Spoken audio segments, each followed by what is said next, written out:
Hello my dear friends, you're on the Military Summary channel, and in this short video we're going to discuss the most important events that took place during the previous night of the local time. And first we're going to talk about the city in the western part of Ukraine by the name of Khmelnytskyi. This night we got the satellite images of the results of strikes that took place in January. I'll remind you that in January the Russians attacked this city with kinzhals, and as a result of another strike the Russians managed to destroy Ukrainian factories and plants that works for military sector. Now we are moving to Kharkiv area and to the borderlands. The Russians continue pummeling the Ukrainian positions along the border with different types of weapon, so there are very likely the Russians continue their preparation before the buffer zone creation operation that the Russians are going to start probably at the end of February or something like this, and as a result of another strike, another ammo depot of Ukrainian forces was destroyed. When talking about Kharkiv itself, during the previous night the Russians attacked the city with Iskanders. The Russians attacked the hotel that located in the central part of the city, and obviously the Russians were trying to get the foreign volunteers or mercenaries. Probably today during the Ministry of Defense report we're going to receive more updates and more details about that strike. Now we are moving further to the combat line, and first we're going to talk about Liman direction. Today we got a very interesting video that can clarify a little bit the situation on the ground. On this sense we can see how the Russians were bombing and attacking the Ukrainian trenches, Ukrainian strongholds in this area. If you take a look at the map, you're going to see that this territory, according to this configuration of map, is under complete Russian control. But according to this video, the Russians were bombing the Ukrainian positions. You know that most of the mappers show this territory under Russian control, and most of the mappers, every single mapper, have updated his map based on the video that was published by the deep state, let's say, resource. And this is the video. And according to this video, the Ukrainians reported that they managed to repel the Russian attacks, that the Russian offensive operation in heading of Zherebets River, the Russian significant number of Russian armored vehicles were destroyed. On this scenes we can see the cluster rounds attacks, artillery strikes, FPV drone strikes. But the most important part from this video is that it's very difficult to determine whether it's Russian forces under attack or Ukrainian, whether it's Russian destroyed abandoned vehicles and armored vehicles and tanks or the Ukrainians. But based on these geolocations, most of the mappers updated their map and established the edge Russian positions in this area, and this area. Our additional mappers updated also the territory to the south, but we have already discussed this in the previous video. So probably during the Russian offensive operation, the Russians managed to establish control over this part, and obviously and probably the Russians turned to the north and start moving in this area, trying to cut the Ukrainian support from these three lines and something like this. But very likely, according to current geolocation that we received today, the Russians haven't managed to, let's say, establish and to achieve such a, let's say, big success. Probably they were forced to step back at some positions, and according to my understanding, I will share with you my opinion, the Ukrainians managed to restore position of this over some territories, and probably this block, this square, is under complete Ukrainian control, or at least in the gray zone. But according to the map, this area is under Ukrainian control because the trenches were with Ukrainian soldiers. So we will adjust the map and we will show at least this square as the territory in the gray zone. Now we are moving further to the Bakhmut Artyomovsk direction. A lot of Russian sources have updated their maps, showing that the northern part of the cemetery, this area, is under complete Russian control. I'm talking about this tree line, but you know that this is like disinformation, and if you see this update, don't let's say follow this, because most of the mappers made these adjustments on their maps based on these videos of FPV drone strikes.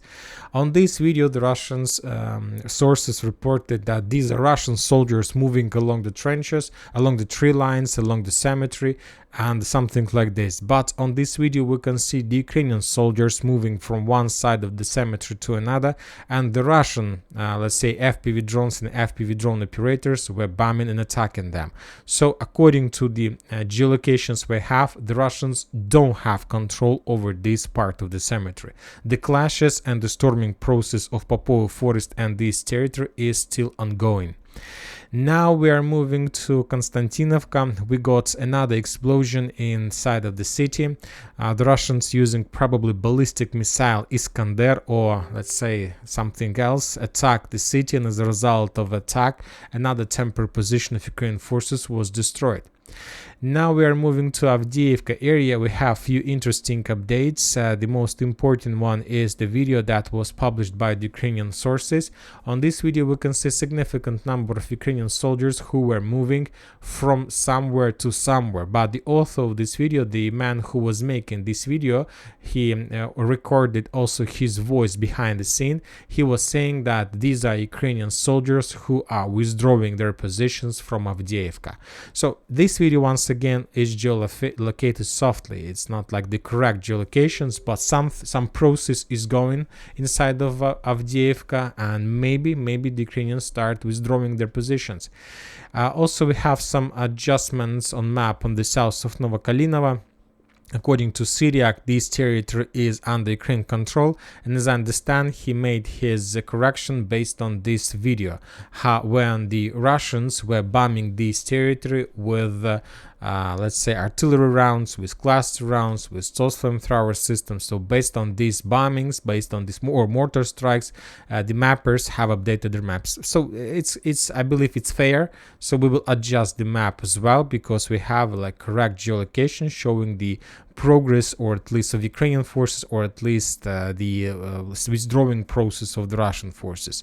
We haven't received almost anything interesting from South Donetsk, from Novomikhailivka. The battle for the village continues. Today we expect some interesting updates.